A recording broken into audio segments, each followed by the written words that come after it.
অন্যান্য স্টুডেন্টসদের অনুরোধে আজকে আমি তোমাদের টেন্স শেখাবো। এই টেন্সটা না শিখলে অন্যান্য গ্রামার গুলো করা খুবই অসুবিধা।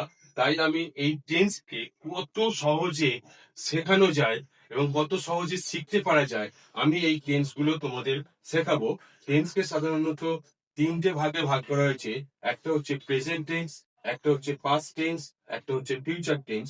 প্রেজেন্ট টেন্সকে বাংলায় বলা হয় বর্তমান কাল।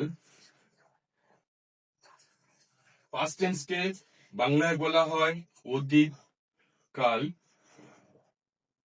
ফিউচার টেন্সকে বাংলায় বলা হয় ভবিষ্যৎ।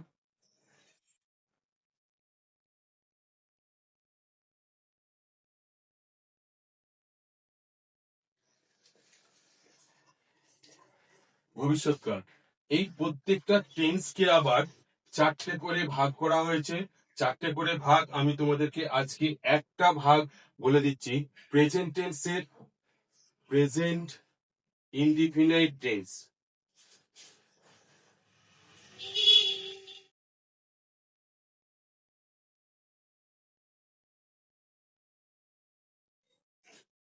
এই প্রেজেন্ট ইনডিফিনাইট টেন্সটাকে আগে শেখাবো, তারপরে প্রেজেন্ট কন্টিনিউয়াস টেন্স, তারপরে প্রেজেন্ট পারফেক্ট টেন্স, তারপরে প্রেজেন্ট পারফেক্ট কন্টিনিউয়াস টেন্স। এই চারটে টেন্সের মধ্যে আমি প্রেজেন্ট ইনডিফিনাইট টেন্স কাকে বলে?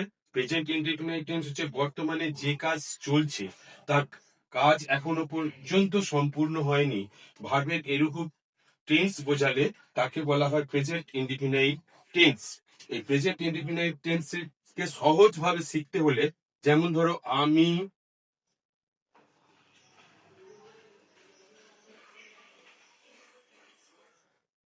আমি যাই, আই গো।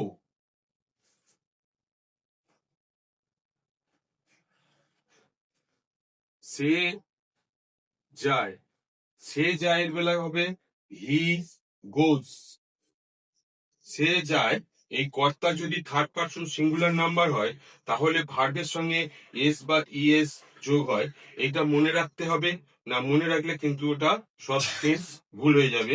সে যায় হি গোজ, আমি যাই আই গো। এইভাবে বারবার তোমরা প্র্যাকটিস করতে থাকবে। আমি এর পরের ভিডিও এইরকম টেন্স অর্থাৎ প্রেজেন্ট ইনডিফিনাইট টেন্স থেকে প্রেজেন্ট কন্টিনিউয়াস টেন্স কিভাবে শেখাতে হবে অতি সহজে আমি শিখিয়ে দেবো।